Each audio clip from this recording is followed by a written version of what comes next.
A full moon seen above, its bright light breaks the darkness of the sky. Its beams and the stars act as a guide, embracing lonely hearts, following you all the way, and offering warmth in the cold night air.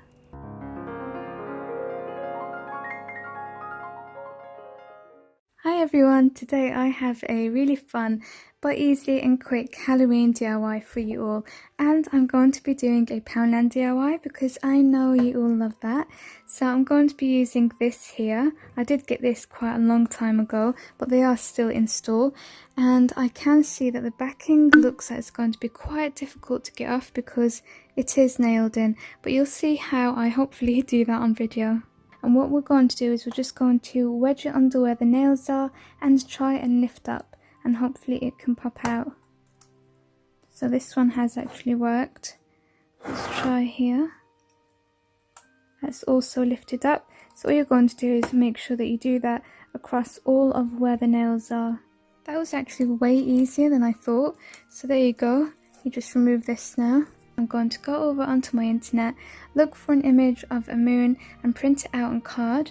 Then we're going to Mod Podge it and stick it down onto this. So I've got my moon print out, and I'm going to go ahead, cut this out and stick it to the back. So here it is, all glued on, and I'm not going to go over this with a layer of Mod Podge, I usually do, but I want this just to stay matte, so I'm leaving it at this. And now we're going to move on to the really fun part.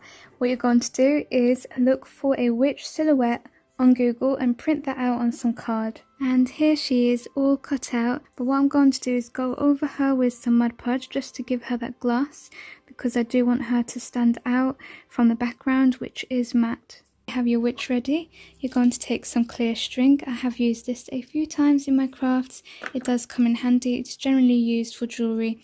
So what we're going to do is flip this over and put a small amount of hot glue there, stick this down.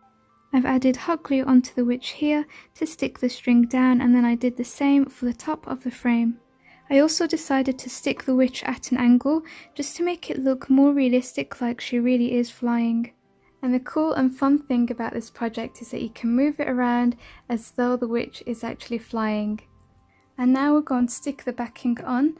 So I'm going to take some pliers and remove all of the nails that are left in the frame.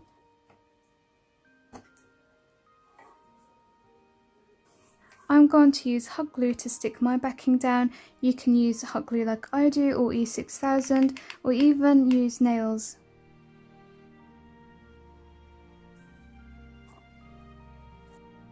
Going to make this really cool by adding in some blue LED lights at the back of our frame. And I'm going to be hot gluing that down, and we're going to do that on the wire, so make sure you don't cover up the actual LED lights.